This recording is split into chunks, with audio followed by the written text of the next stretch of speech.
El frío de Monterrey cortaba como cristal roto. Afuera la lluvia helada golpeaba sin piedad contra el pavimento. Tenía a mi hija Inés apretada contra mi pecho, cubriéndola con mi propio cuerpo. Ella lloraba con ese sonido agudo y desesperado de los niños, que no entienden la crueldad del mundo. Estábamos completamente solas en la calle, temblando bajo la tormenta de invierno. Era la Nochebuena, en San Pedro Garza García. La Nochebuena es sagrada. Es la noche donde las familias se encierran en sus fortalezas de mármol y madera fina para celebrar el linaje, la unidad y las apariencias. Ser arrojada a la calle en medio de una tormenta de hielo, en la noche más familiar del año. No es solo un divorcio, es un destierro, es un pecado cultural imperdonable. Yo miraba la puerta de roble macizo de la casa que yo misma había decorado, las coronas de pino natural, las luces cálidas que brillaban a través de los enormes ventanales. Todo estaba cerrado con llave desde adentro. El agua helada empapaba mi blusa de seda y se colaba por mi cuello. Pero el frío verdadero venía de mi interior. Una parálisis emocional absoluta, apenas 2 horas antes. Esa misma casa olía a canela, a pino y a lomo al horno. Todo parecía perfecto. Todo era una mentira. Doña Carmen, mi suegra, llevaba 3 meses viviendo con nosotros bajo la excusa de una lesión en el tobillo. En realidad, había venido a desmantelar mi matrimonio. Ella nunca me perdonó por no ser de su círculo, por no tener un apellido que resonara en los clubes campestres de la vieja guardia, esa noche. La puerta principal se abrió de golpe. No fue Mauricio llegando con regalos para su hija, fue Mauricio llegando con ella. Lorena, una mujer 10 años menor que yo, envuelta en un abrigo de diseñador y un perfume floral tan invasivo que me revolvió el estómago al instante. Mauricio ni siquiera me miró a los ojos al principio. Se quitó su saco hecho a la medida. Ese saco que yo misma le había recogido de la tintorería, y se paró en el centro del vestíbulo, con una voz completamente vacía de emoción, como si estuviera despidiendo a un empleado de su firma corporativa. Me dijo que se había acabado, que esta era su casa, que Lorena era su futuro, y que yo tenía que irme en ese preciso instante. Yo me quedé congelada. Sosteniendo un adorno navideño en la mano, le dije que era Nochebuena. Le supliqué que mirara a Inés, que apenas tenía 1 año de edad y estaba jugando en la alfombra. Él miró su costoso reloj suizo y suspiró con fastidio. En ese momento, doña Carmen salió de la cocina. Llevaba en sus manos 3 bolsas negras de basura. Las arrojó a mis pies con una sonrisa torcida, llena de veneno y de una victoria largamente esperada. Me dijo que ahí estaba mi ropa, que no hiciera un escándalo de mal gusto y que me retirara con dignidad. Lorena observaba todo desde la puerta, acariciando el borde de su bolso, esperando pacientemente heredar mi vida. Mauricio me tomó del brazo con una fuerza que nunca le había conocido. Me empujó hacia la puerta principal. Levanté a Inés del suelo. Agarré mi bolso y antes de poder decir una sola palabra más, el sonido de la cerradura hizo eco en la noche helada. Me habían sacado de mi propio hogar. La lluvia del norte caía con una furia inusual. Caminé con los zapatos empapados hasta mi camioneta. Subí a Inés a su silla, con las manos temblando tanto que apenas podía abrochar el cinturón de seguridad. Encendí el motor y encendí la calefacción al máximo. Manejé por la calzada del valle, sin saber realmente hacia dónde iba. Los árboles iluminados pasaban como fantasmas borrosos por el parabrisas lleno de agua. En cada mansión que pasaba, veía siluetas de familias brindando, riendo, a salvo del frío. El contraste era una tortura psicológica. Mauricio era un hombre obsesionado con el estatus, un escalador social de manual, que dependía de sus trajes y de su imagen en redes sociales para fingir una riqueza que apenas podía sostener con deudas. Pero yo sabía que no podía volver a esa casa. Solo había un lugar en el mundo al que podía ir. Tomé el camino hacia la parte antigua del municipio, lejos de las casas modernas y frías de cristal que tanto le gustaban a Mauricio. Llegué a una calle silenciosa, rodeada de encinos centenarios. Estacioné frente a una enorme casa estilo hacienda, con muros de piedra gruesa y portones de hierro forjado. La casa de mi padre, don Arturo. Él es notario público, uno de los hombres más respetados en todo Monterrey, un abogado corporativo de la vieja escuela, que opera con una calma que puede resultar aterradora. Llamé al timbre y esperé en el Porsche. Abrazando a mi hija mojada, la puerta de madera pesada se abrió. Mi padre estaba ahí, usando su vieja chaqueta de franela a cuadros.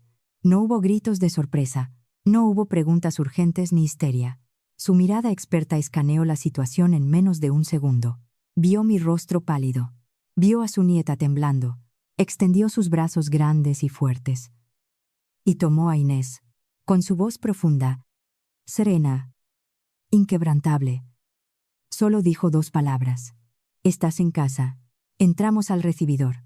El olor a leña de encino quemándose en la chimenea, a canela real y a libros antiguos de cuero me golpeó como un abrazo físico.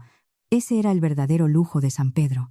No el mármol italiano comprado a crédito de Mauricio, sino la estabilidad generacional, el amor incondicional, que no necesita presumirse, es enoja. Mi padre se encargó de Inés mientras yo me derrumbaba en el piso del baño caliente, llorando hasta que me quedé sin aire. A la mañana siguiente, desperté en mi antigua habitación de la infancia. La disonancia psicológica fue brutal. El silencio de la casa de mi padre era denso y protector, pero el mundo exterior no se detenía. Tomé mi teléfono de la mesa de noche. El aparato vibraba sin cesar con mensajes de supuestas amigas. Miembros de la alta sociedad regiomontana que viven de la desgracia ajena. Abrí mis redes sociales, y el corazón se me detuvo. Ahí estaba, una foto perfectamente editada. Mauricio, sonriendo frente a mi árbol de Navidad, doña Carmen a su lado, luciendo radiante, y Lorena, sosteniendo una copa de champán, recargada en el hombro de mi esposo. El texto debajo de la foto hablaba de nuevos comienzos, de la verdadera familia y de bendiciones navideñas. Habían borrado mi existencia de esa casa en menos de 12 horas. Estaban vendiendo una fantasía al mundo, convencidos de que yo era demasiado débil para defenderme. Unos toques suaves en la puerta me sacaron de mi trance. Era el ama de llaves, diciéndome que mi padre me esperaba en su despacho. Caminé por el largo pasillo, con piso de barro cocido. Entré al estudio de don Arturo. Las paredes estaban completamente tapizadas de volúmenes legales encuadernados en piel oscura. Él estaba sentado detrás de su enorme escritorio de caoba. Bebía café negro en silencio. No me miró con lástima, lo cual agradecí profundamente. Me señaló la silla de cuero frente a él. Sobre el escritorio, perfectamente centrada, había una carpeta color beige, una carpeta que parecía tener varios años de antigüedad. Mi padre entrelazó sus dedos sobre la madera y me miró fijamente. Empezó a hablar con ese tono pausado, quirúrgico, con el que desmiembra los contratos más complejos del país. Me dijo que el dolor que yo sentía era natural, pero que el dolor debía transformarse rápidamente en inteligencia. Habló sobre la naturaleza humana, sobre cómo nunca confió en la sonrisa fácil de Mauricio, ni en su prisa por aparentar éxito. Me recordó que hace 6 años, cuando Mauricio y yo nos casamos, él insistió en comprarnos esa casa de lujo. Mauricio no tenía el capital, pero su orgullo le impedía aceptar que su suegro le regalara una casa, así que mi padre hizo el pago inicial abrumadoramente grande, dejándole a Mauricio una hipoteca manejable. Mauricio firmó las escrituras, creyendo que su nombre impreso en el papel le otorgaba el poder absoluto. Mi padre abrió la carpeta beige, deslizó un documento grueso hacia mi lado del escritorio. El papel olía a tinta antigua y archivo notarial. Me explicó, con la paciencia de un maestro, que el dinero viejo siempre se protege. Me dijo la palabra mágica: fideicomiso. Mauricio nunca leyó la letra pequeña. Estaba demasiado ocupado celebrando su nuevo código postal y su ascenso social. Mi padre había estructurado el pago inicial a través de un fideicomiso ciego, sujeto a condiciones muy específicas, y dentro de la densa arquitectura legal, en las páginas que nadie lee, mi padre había incrustado una herramienta letal, una cláusula resolutoria. Mi padre me explicó que esta cláusula estipulaba que, En caso de disolución del matrimonio, por abandono injustificado o daño moral hacia su hija, el contrato de compraventa perdía su validez para el comprador. El 100% del capital invertido, incluyendo la plusvalía de la propiedad, revertiría automáticamente al fideicomiso. Un fideicomiso cuyo único beneficiario final era mi hija Inés. La casa no era de Mauricio. Nunca lo fue. Estaba alquilando una ilusión de cristal financiada por la genialidad de mi padre. Al echarme a la calle en Nochebuena, Mauricio había activado la trampa perfecta. Sentí como si el oxígeno regresara de golpe a mis pulmones. La debilidad que me había aplastado la noche anterior comenzó a evaporarse. Mi padre cerró la carpeta y dio un sorbo a su café. Solo teníamos que esperar. Me dijo, el ego de Mauricio haría el resto del trabajo por nosotros. Y mi padre no se equivocaba. Pasaron 2 semanas. El ambiente en Monterrey estaba tenso, lleno de rumores a media voz en los restaurantes de lujo. Entonces llegó el correo electrónico. Una notificación formal del abogado de Mauricio. Era un documento agresivo, depredador, diseñado para intimidar a una ama de casa asustada. Me ofrecían una pensión mensual insultantemente baja. Exigían que yo firmara la renuncia total a la casa y que entregara la camioneta. El lenguaje del documento resumaba arrogancia. Mauricio y su abogado asumían una victoria total. Creían que yo estaba rota. Creían que mi padre era solo un anciano retirado que preferiría evitar un escándalo público. Llevé el correo impreso al despacho de mi padre. Él tomó sus gafas de lectura. Leyó el documento lentamente, línea por línea. Cuando terminó, una sonrisa muy tenue, casi imperceptible, apareció en la comisura de sus labios. Es la sonrisa que aparece solo cuando el pez ha mordido el anzuelo profundamente. Mi padre dictó una respuesta de una sola línea. Invitaba a Mauricio y a su representante legal a una reunión presencial en sus oficinas notariales. Para finiquitar las firmas de inmediato, el día de la reunión llegó. La sala de juntas de mi padre en el centro de San Pedro era imponente, paredes recubiertas de nogal oscuro, obras de arte originales y una inmensa mesa de cristal grueso. Yo estaba sentada al lado de mi padre. Él vestía un traje negro impecable, la viva imagen de la autoridad implacable. Mauricio llegó 15 minutos tarde. Fue un movimiento calculado para demostrar poder. Entró a la sala con esa misma actitud petulante de la noche en que me expulsó. Detrás de él caminaba su abogado, un hombre corpulento, ruidoso, con un traje llamativo y barato. Mauricio ni siquiera me saludó. Se sentó frente a nosotros. Cruzó los brazos y mostró una sonrisa de suficiencia que me revolvió la sangre. El abogado de Mauricio abrió su maletín de golpe, sacó los papeles de renuncia y los empujó sobre el cristal hacia mí. Dijo en voz alta que esto era un trámite sencillo, que lo mejor era terminar rápido para que todos pudieran seguir con sus vidas. Mi padre no miró los papeles. Mantuvo sus manos sobre la mesa. El silencio en la sala se volvió espeso, asfixiante. Fueron varios segundos donde lo único que se escuchaba era el aire acondicionado. Con un movimiento fluido y letal, mi padre sacó el contrato original de compraventa, ese documento grueso y denso que Mauricio firmó 6 años atrás sin mirar. Mi padre lo deslizó suavemente por la mesa hasta detenerse frente al abogado de Mauricio. Con voz baja, pero con un peso gravitacional insoportable, mi padre le pidió al abogado que leyera la página 34. El párrafo 4. El abogado resopló con burla, como si le estuvieran haciendo perder el tiempo. Se puso sus lentes y tomó el documento con desdén. Comenzó a leer en voz alta. Empezó con un tono fuerte y confiado, pero a medida que sus ojos avanzaban por las complejas líneas legales, su voz empezó a cambiar. Yo observaba cada facción de su rostro. Vi cómo el color desaparecía de sus mejillas en cuestión de segundos. Su voz tembló y luego, simplemente, se apagó. Dejó de leer a mitad de la oración. El hombre tragó saliva de forma audible. Sus manos, que sostenían el contrato, comenzaron a temblar levemente. Se quitó los lentes despacio. El silencio en la sala de juntas era tan absoluto que podías escuchar el roce de su respiración agitada. El abogado giró lentamente el rostro para mirar a Mauricio. Sus ojos estaban muy abiertos, llenos de un pánico súbito y aplastante. Se acercó al oído de mi exesposo, con una voz ronca y cargada de puro terror. Le dijo que no era dueño de la casa, que nunca lo fue, y que al firmar ese contrato hace 6 años, había entregado su vida entera en una bandeja de plata. La sonrisa arrogante de Mauricio desapareció de su rostro como si le hubieran arrancado el alma. El silencio que inundó la majestuosa sala de juntas fue absoluto. Era un silencio pesado y sofocante que se tragó el aire del lugar. El abogado de Mauricio soltó el documento sobre la mesa de caoba como si el papel le quemara los dedos. Se quitó los lentes despacio y se frotó el puente de la nariz. Mauricio lo miró esperando una defensa o una estrategia brillante, pero su abogado simplemente negó con la cabeza y apartó la mirada. Mi padre seguía sentado en la cabecera de la mesa. Mantenía las manos entrelazadas sobre su carpeta de cuero con una tranquilidad que helaba la sangre. Mauricio se puso de pie de un salto. La silla de diseño raspó violentamente contra el piso de mármol.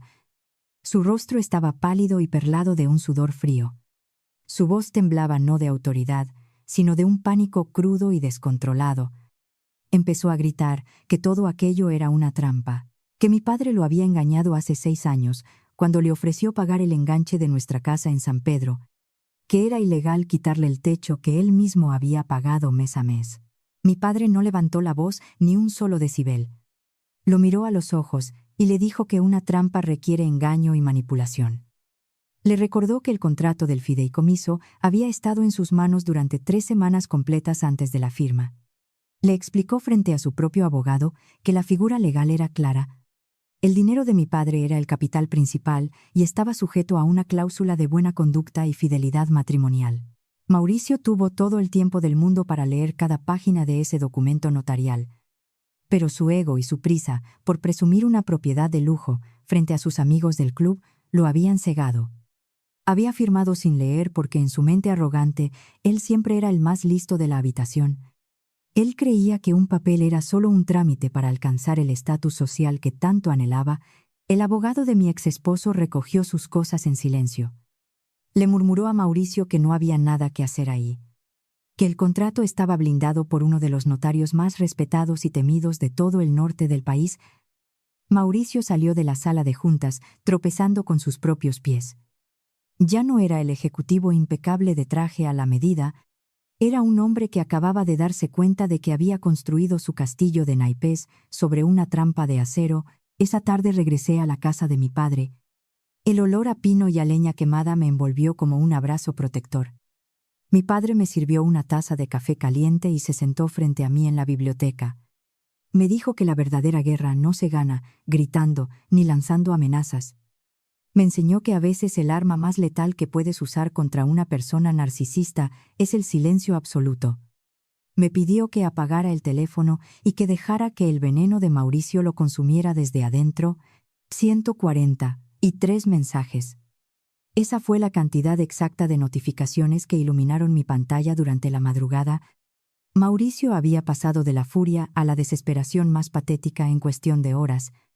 Sus primeros mensajes eran exigencias arrogantes y amenazas vacías de demandarme por fraude. Para la 1 de la mañana el tono cambió a una negociación torpe. Me ofrecía regresar a la casa si yo le pedía perdón a su madre y cancelaba el fideicomiso.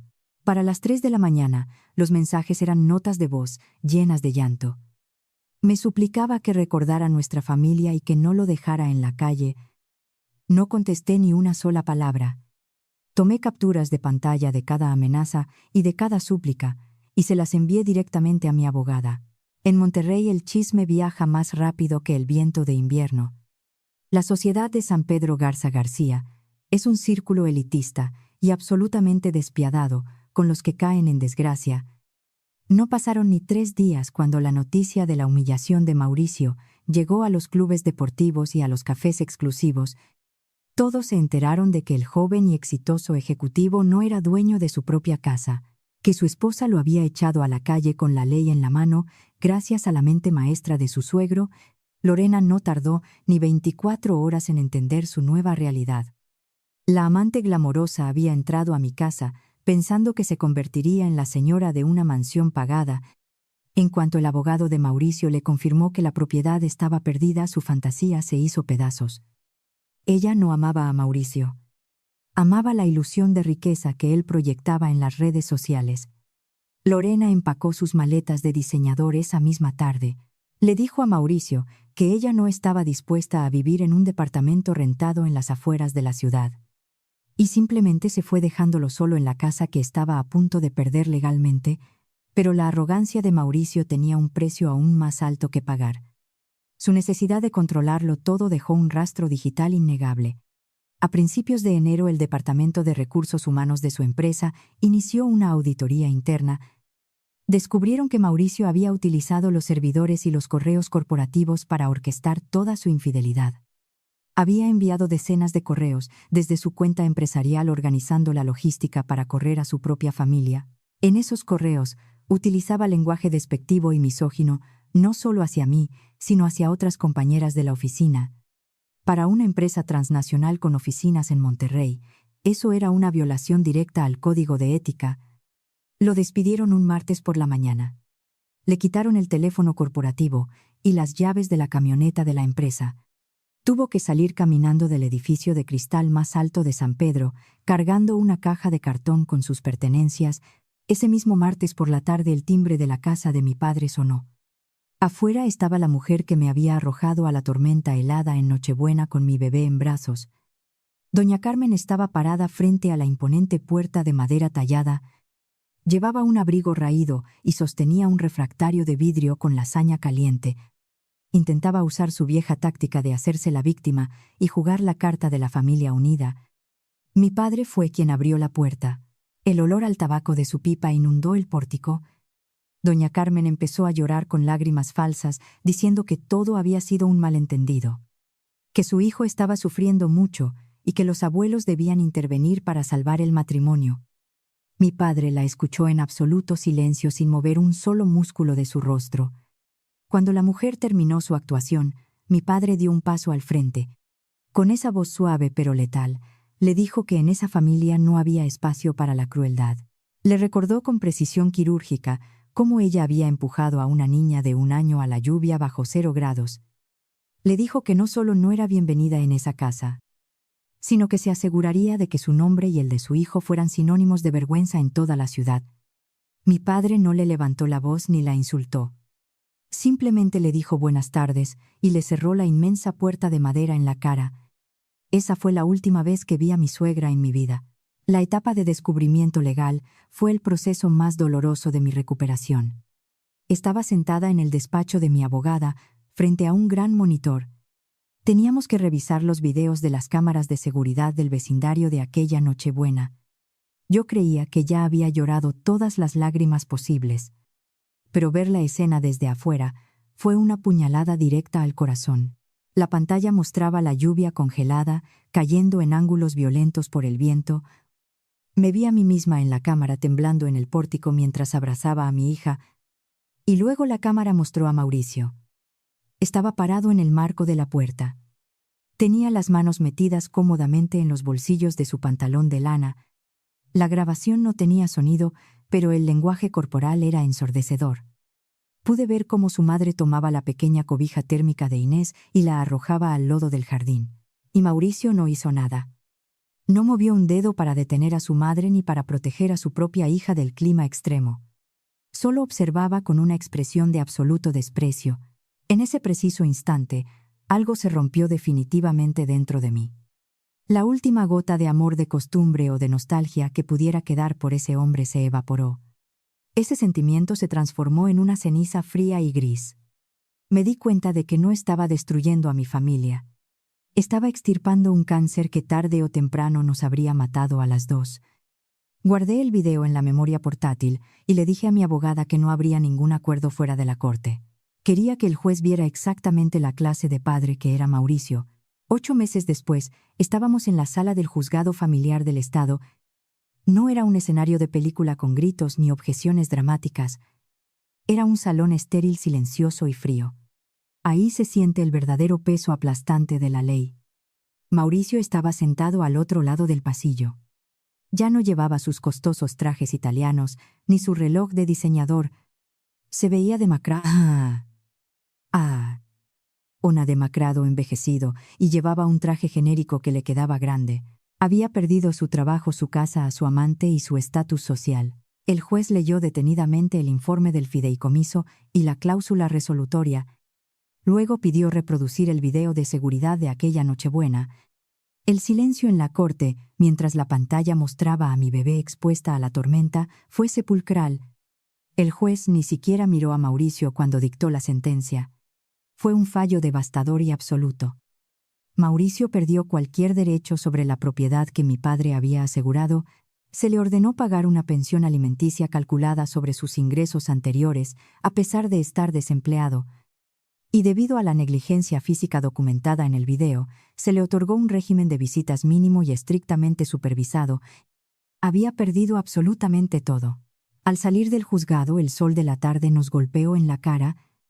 Caminaba del brazo de mi padre hacia el estacionamiento cuando escuché mis pasos detrás de nosotros. Era Mauricio. Su voz era apenas un susurro roto. Me pidió perdón con la cabeza gacha, diciendo que había arruinado su vida por una estupidez. Me detuve, pero no fui yo quien habló. Mi padre soltó mi brazo, se acercó a él y le puso una mano en el hombro. Con una calma que todavía me da escalofríos, mi padre le dio su última lección. Le dijo que un hogar no es un pedazo de papel con un nombre escrito, ni una fachada para presumir. Un hogar es el lugar donde proteges a los tuyos de las tormentas del mundo. Le dijo que él nunca tuvo un hogar, porque su corazón siempre fue un aparador vacío.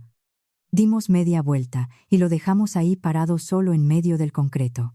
Ha pasado un año desde aquella tarde en el tribunal. Hoy es Nochebuena otra vez. El clima en Monterrey es frío, pero el cielo está completamente despejado y lleno de estrellas. Estoy sentada en la sala de la casa de mi padre frente a la chimenea encendida.